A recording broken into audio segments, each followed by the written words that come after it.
भी हमारे पब्लिक के रिप्रेजेंटेटिव आते हैं वो पैराशूट से आते हैं, उनको नॉलेज ही नहीं होता है कि काम करना कैसे है। मीटिंग लीजिए हेल्थ डिपार्टमेंट का, उनसे पूछिए आप कि आप फेक सर्टिफिकेट क्यों बनाते हो। कोई मेंटलिटी लीव पे जा रहा है, उसको है ही नहीं वो सिस्टम।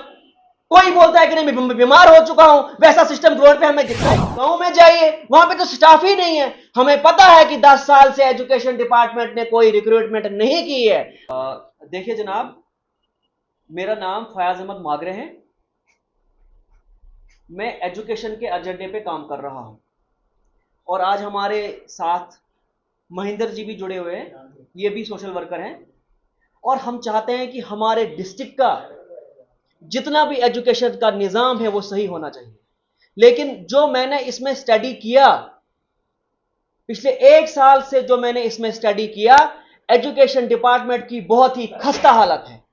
आप देखिए, हमारा हाई स्कूल कलिहान जहां हेडमास्टर नहीं है, हमारा हाई स्कूल उदयनपुर वहां पे हेडमास्टर नहीं है, हमारा हाई स्कूल बहली वहां पे हेडमास्टर नहीं है, आप हाई स्कूल खनकोट को देखिए वहां पे हेडमास्टर नहीं है, आप गुंदना की हायर सेकेंडरी में जाइए वहां पे हेडमास्टर नहीं है। मैं सरकार से पूछना चाहता हूं, मैं कमिश्नर सेक्रेटरी से पूछना चाहता हूं, मैं चीफ मिनिस्टर से पूछना चाहता हूं कि आप मुझे बताइए, अगर आपके पास हेडमास्टर ही नहीं है, अगर आपके पास स्कूल में प्रिंसिपल ही नहीं है, वो स्कूल तो चल ही नहीं सकता है।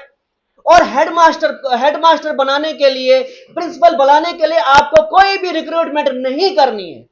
हेडमास्टर बनाने के लिए आपने जो डीपीसीज बिठानी है वो आप बिठाइए ना, आप क्यों नहीं बिठा रहे हो। आप देखिए हमारा हायर सेकेंडरी शादवन, वहां पे भी हेड प्रिंसिपल नहीं है। आप देखिए हमारे हाई स्कूल आबली मासरी, वहां पे भी हेडमास्टर नहीं है। आप देखिए हमारे हाई स्कूल हांच, वहां पे भी हेडमास्टर नहीं है।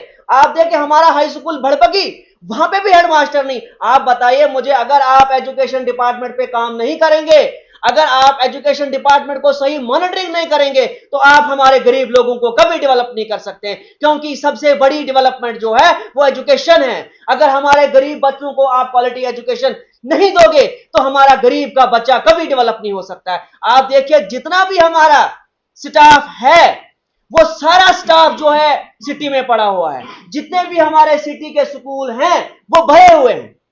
आप गांव में जाइए, वहां पे तो स्टाफ ही नहीं है। हमें पता है कि 10 साल से एजुकेशन डिपार्टमेंट ने कोई रिक्रूटमेंट नहीं की है। हमारे डिपार्टमेंट के पास मैन पावर की कमी है, इस चीज को हम मानते हैं।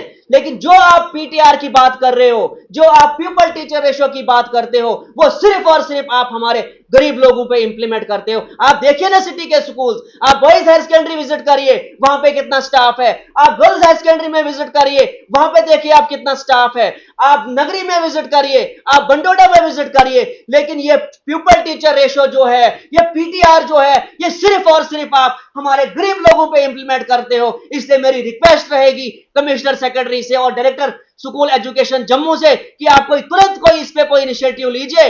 जहां पे हमने देखा हमारे डिप्टी कमिश्नर साहब है या चीफ एजुकेशन ऑफिसर है, इनकी नीयत साफ है एजुकेशन डिपार्टमेंट पे कि ये चाहते हैं कि एजुकेशन का निजाम यहां पे सही होना चाहिए। लेकिन जहां तक मैं देख रहा हूं, जितना भी एरर है वो डायरेक्टर स्कूल एजुकेशन जम्मू का है और commissioner secretary Jammu and Kashmir का है और मिनिस्टर का है। मेरी रिक्वेस्ट रहेगी इन सब लोगों से कि आप एजुकेशन पे काम करिए। आपको एजुकेशन पे काम करना पड़ेगा। अगर आप एजुकेशन पे काम नहीं करोगे तो आप हमारे गरीब लोगों को कभी भी डेवलप नहीं कर सकते हो। आप देखिए, जब भी हमारे पब्लिक के रिप्रेजेंटेटिव आते हैं वो पैराशूट से आते हैं, उनको नॉलेज ही नहीं होता है कि काम करना कैसे है। मैंने 1 साल स्टडी मैंने किया एजुकेशन को। 1 साल में हर गांव में गया, मैंने स्कूल्स में विजिट किया, मैंने ये पाया कहां किस जगह क्या प्रॉब्लम है और वो मैं आपके सामने बता रहा हूं। अब आप मुझे बताइए, कमिश्नर सेक्रेटरी ने प्रिंसिपल देना है, डीसी के हाथ में तो है नहीं है। कमिश्नर सेक्रेटरी ने हेडमास्टर देना है, डीसी के हाथ में तो ये नहीं है। एडीडी जो करनी है हमने, ADD director school education Jammu ने करनी है, चीफ एजुकेशन ऑफिसर तो ने करनी नहीं है। अगर ये एटीडी नहीं कर रहे हैं, ये टीचरों को प्रमोट नहीं कर रहे हैं, हेडमास्टर नहीं दे पा रहे हैं, प्रिंसिपल्स नहीं दे पा रहे, तो कैसे हमारे एजुकेशन का निजाम बेहतर हो सकता है। हमको देखिए हमको लीडरों से हमको कोई तवक्का नहीं है, क्योंकि 70 साल हो गए हमारे एजुकेशन का निजाम यहां बेहतर नहीं हुआ। हम अगर उम्मीद करते हैं तो अफसरों से उम्मीद करते हैं जिनके पास पावर्स है, ये सिर्फ प्रोटोकॉल का एंजॉय करते हैं। ये जितने भी लीडर्स हैं, मैं महराज मलिक की बात नहीं कर रहा हूं। आप देखिए हमारे जीडीसी डोडा, हमारा डिग्री कॉलेज डोडा, 50 साल हो गए डिग्री कॉलेज को बने हुए, लेकिन वहां हॉस्टल नहीं बना। जब हमारा गरीब का बच्चा, चाहे गुंदना का हो, चाहे दालूजानपुर का हो, चाहे कोटी का हो, चाहे दशनान का हो, चाहे भगवा का हो, जब वो 12th पास करते हैं उसके बाद उनके पास इतना सरमाया नहीं होता है वो अपनी तालीम कंटिन्यू कर सकते हैं, क्योंकि वो गरीब लोग होते हैं। अगर हॉस्टल बनेगा डिग्री कॉलेज डोडा में तो डेफिनेटली हमारा गरीब का बच्चा भी आईएएस अफसर बन सकता है, हमारा गरीब का बच्चा भी केएस अफसर बन सकता है, हमारा गरीब का बच्चा भी जूनियर असिस्टेंट बन सकता है, पटवारी बन सकता है। इसलिए मेरी सरकार से रिक्वेस्ट रहेगी, आप तुरंत कोई एजुकेशन पे इनिशिएटिव लीजिए और हमारा डिस्ट्रिक्ट डोडा का पीपल टीचर रेशो को मेंटेन करें। आप देख रहे हैं हमारा हाई स्कूल पालोद 75 बच्चे हैं और एक टीचर है, क्या करेगा? 5 क्लासें पढ़ानी है। जो ये पीटीआर की बात करते हैं, फिलहाल हम इस प्यूपल टीचर रेशो को नहीं मानते हैं, क्योंकि प्राइमरी स्कूल में हमको 5 टीचर चाहिए, मिडिल स्कूल में हमको 8 टीचर चाहिए, हाई स्कूल में हमको 10 टीचर चाहिए। जब ये सिस्टम ठीक हो जाएगा तभी एजुकेशन का निजाम डेवलप हो सकता है। और हमारे पास मैन पावर की कोई कमी नहीं है। आप सिटी के स्कूल देखिए, इनमें रोल ही नहीं है। अगर सिटी के स्कूल में रोल नहीं है, वहां पे बच्चे हैं ही नहीं, वो टीचर क्या कर रहे हैं? वो तो मुफ्त की सैलरी ले रहे हैं ना। इसलिए मेरी सरकार से रिक्वेस्ट रहेगी, खास करके डायरेक्टर स्कूल एजुकेशन जम्मू से, जो ये कहते हैं कि मैं एजुकेशन को समझूंगा। जनाब, यहां पे बच्चों का कैरियर जुड़ा हुआ है। एक बार अगर बच्चे का कैरियर गया, वो जिंदगी में वापस नहीं आ सकता है। हम ये नहीं बोलते हैं कि हर एक बच्चे को गवर्नमेंट नौकरी मिल सकती है, लेकिन अगर उसने मजदूरी करनी है वो पढ़ा लिखा होना चाहिए। क्योंकि जब भी आपने कोई चीज कंस्ट्रक्शन करनी है, कोई भी बिल्डिंग आपने बनानी है, आप वहां पे डीपीआर बनाते हो, उसके बाद आप उस पर नक्शा बनाते हो। तो नक्शा बनाने के लिए हमें मिस्त्री चाहिए, वो भी इंटेलिजेंट होना चाहिए। नहीं तो आप कैसे स्ट्रक्चर खड़ा कर सकते हो? जो ड्राइंग बनती है उस ड्राइंग पे कौन काम करता है? हमारा मिस्त्री काम करता है ना उस पे। तो अगर एजुकेशन का निजाम यहां डिफरेंट हो चुका है, इसके लिए कहीं ना कहीं हमारे अफसरान भी इसमें मुलविस है, जो इसमें काम सही तरीके से नहीं कर रहे। पॉलिटिशियन तो बिल्कुल होना चाहिए, ये बिल्कुल दुरुस्त है। आप देखिए, मैंने सरकार को सजेस्ट बार बार किया कि जो आप जेडीओज बनाते हो, जो आप हेडमास्टर, आप पेपर करवाइए, आप एग्जाम करवाइए। काबिलियत के बिना पे हेडमास्टर हो या जेडीओ हो, तो सही बात बोल रहे हो। तो हम चाहते हैं इसके लिए एक अलग बोर्ड बनना चाहिए। जैसे आप केएस का एग्जाम करवाते हो, वैसे ही आप जेडीओ का एग्जाम कराओ, वैसे आप सीओज का एग्जाम कराओ, तब जाके हमारे एजुकेशन का निजाम जो है वो बेहतर हो सकता है। बिल्कुल बिल्कुल, क्योंकि इसके लिए मेरी रिक्वेस्ट रहेगी डिप्टी कमिश्नर साहब से कि आप तुरंत मीटिंग लीजिए हेल्थ डिपार्टमेंट का, उनसे पूछिए आप कि आप फेक सर्टिफिकेट क्यों बनाते हो। कोई मेडिलिटी लीव पे जा रहा है, उसको है ही नहीं वो सिस्टम। कोई बोलता है कि नहीं मैं बीमार हो चुका हूं, वैसा सिस्टम गवर्नमेंट पे हमें दिखता ही नहीं है। आप देखिए, दूसरा एक अहम इशू है कोऑर्डिनेशन। आप देखिए हमारा बगला का स्कूल, जहां पे 140 रोल था और 40 पे पहुंच गया। कैसे पहुंच गया? टीचरों की आपस में खिंचातानी, टीचर आपस में लड़ रहे हैं। और एडमिनिस्ट्रेशन को सोचना चाहिए, एक स्कूल और हमारा है जहां पे इस टाइम टीचरों की लड़ाई है, वो बहली का स्कूल है हमारा, जहां टीचरों की लड़ाई है। मैं परेशान हो गया हूं, मैं हैरान हो गया हूं कि चलो ठीक है, वो तो एजुकेटेड लोग हैं, वो तो पढ़े लिखे लोग हैं। देखो, हम उन सब की रेस्पेक्ट करते हैं, हम उन सब की इज्जत करते हैं, लेकिन अगर वो स्कूल में लड़ने का काम करेंगे, झगड़ने का काम करेंगे, तो उस चीज से हमारे स्कूल का माहौल खराब हो जाएगा और उस चीज से डायरेक्ट हमारे जो गरीब बच्चे हैं उन पे इंपैक्ट पड़ेगा। एक चीज महेंद्र साहब भी बोलेंगे थोड़ा कि उसके लिए रेफर की है पीएससी को, इनने पोस्टें पीएससी वो तो है, सीआरसी का, तो वो तो सीआरसी मतलब चंद टाइम के लिए, वो परमानेंट कोई नहीं है। वहां पर आपको लगता है कि एग्जाम बिल्कुल होना चाहिए, एग्जाम होना चाहिए, क्योंकि काबिलियत के बिना पे जो भी है वो आगे आना चाहिए। एग्जाम तो होना चाहिए, लेकिन मेरी सरकार से रिक्वेस्ट रहेगी कि आपने अगर पीएससी को पोस्टें क्वालिफाई की, आप क्यों नहीं एग्जाम कंडक्ट करवा रहे? आपको एग्जाम कंडक्ट कराना चाहिए, क्योंकि हमारा एजुकेशन डिपार्टमेंट जो है बहुत क्राइसिस से चल रहा है। अभी इसमें बहुत क्राइसिस है,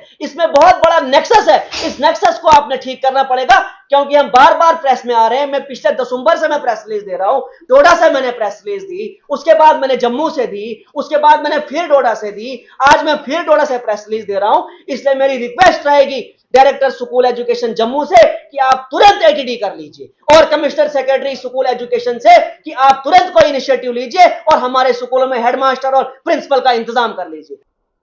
महेंद्र जी थोड़ा सा बताइएगा। पहले तो जितने भी मीडिया के जो फ्रेटर्निटी यहाँ पे, उनका थैंक यू करते हैं। अच्छा लगता है कि जब से मेरी 38 ईयर्स की एज हो चुकी है और पहली बार कोई आदमी मैंने देखा कि एजुकेशन के ऊपर बोल रहा है। सो सारे लोगों को इनको सपोर्ट करना चाहिए। और जो एजुकेशन सिस्टम में प्रॉब्लम्स हैं ये बहुत पहले की हैं। 1947 में इंडिया आज़ाद होता है, हमारा लिटरेसी रेट 18% का। इस वक्त आपने 74 पॉइंट समथिंग के आसपास के एज पर द सेंसस 2011।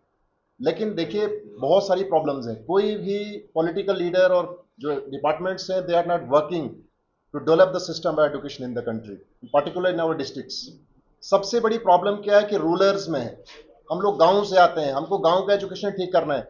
आपके देखिए यहाँ पे ग्रीन मॉडल है डोडा के अंदर, और भी बहुत सारी अकेडमीज हैं। आपके गांव का क्या, बगला का क्या, मेरे जकियास का क्या? और जहां पे कोई का बाहर का मुलाजिम आके भी तैयार नहीं है, आपके पास हेडमास्टर्स नहीं है, आपके पास टीचर्स नहीं है, आपने वो मैकेनिज्म ठीक नहीं किया हुआ है।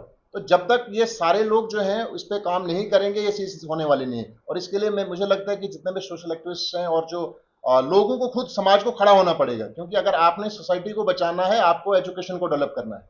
और यही वजह है कि जितने भी पॉलिटिकल लीडर्स हैं वो एजुकेशन को डेवलप नहीं करेंगे, क्योंकि उनको पता है अगर लोग समझ जाएंगे, एजुकेशन आ जाएगी, प्रॉस्पेरिटी आ जाएगी सोसाइटी में, तो इन लोगों का तो काम चलने वाला नहीं। तो एजुकेशन को ठीक कीजिए। अगर एजुकेशन ठीक करना है उसके लिए डिपार्टमेंट जो है, क्योंकि पॉलिटिकल विल से तो मुझे कोई तवक्का है नहीं, कि मुझे नहीं लगता ऐसा कुछ होने वाला है, बट जो डिपार्टमेंट है उसको काम करना चाहिए। आप देखिए मैन पावर की सबसे बड़ी बदकिस्मती क्या इस देश की है कि पढ़े लिखे स्कॉलर्स लोग जो बेकार बैठे हैं और दे आर नॉट रिक्रूटिंग। मतलब साफ है कि ये करना ही नहीं चाहते। ये 2 टीचर से काम चलाएंगे, पुलिस स्टेशन में 2 पुलिस वाले होंगे उससे काम चला लेंगे, हेल्थ के अंदर जाके देखे 2 लोगों से काम चलाने वाले हैं। ये काम चलाओ सरकार बना रहे हैं। हमको एजुकेशन को सुधारना है और उसके लिए हमको स्टाफ की रिक्वायरमेंट है वो पूरी होनी चाहिए। आप रिक्रूटमेंट कीजिए। सबसे बड़ी बदकिस्मती क्या है, मैं आपके माध्यम से बोलना चाहता हूं, आप आईएएस रिक्रूट करते हो, एएस रिक्रूट करते हो, आपका डिप्टी कमिश्नर बनता है, उसके लिए एक एग्जाम होता है। क्या आपको नहीं लगता सारे मीडिया फ्रेटर्निटी को, क्या टीचर के लिए कोई एग्जाम है? क्या भारत में टीचर के लिए एग्जाम नहीं होना चाहिए? जो क्रिएटर है, जो इस पूरे संसार को बनाने वाला है, जो जो एक विश्व गुरु जिसको कहा जाता है टीचर को, अगर वो नहीं है, उसका कोई प्रॉपर एग्जाम नहीं है, तो इससे बड़ी बदकिस्मती हो नहीं सकती है। आप देखिए टीचर के लिए कोई ऐसी रिक्रूटमेंट है ही नहीं। और आप बाहर के जितने भी देशों में चले जाओ, चाहे अमेरिका में चले जाओ, इंग्लैंड में चले जाओ, वहां पे सबसे बड़ी जो चीज है, जो सैलरी होती है वो टीचर की होती है। और यहाँ पे आप देखिए जो है टीचर का क्या एक प्रोसेस ही नहीं है। तो अच्छा लगता है कि इस चीज पे काम होना चाहिए और आगे जो है वो सारों को मिलकर के इसके लिए एफर्ट डालना चाहिए। Thank you.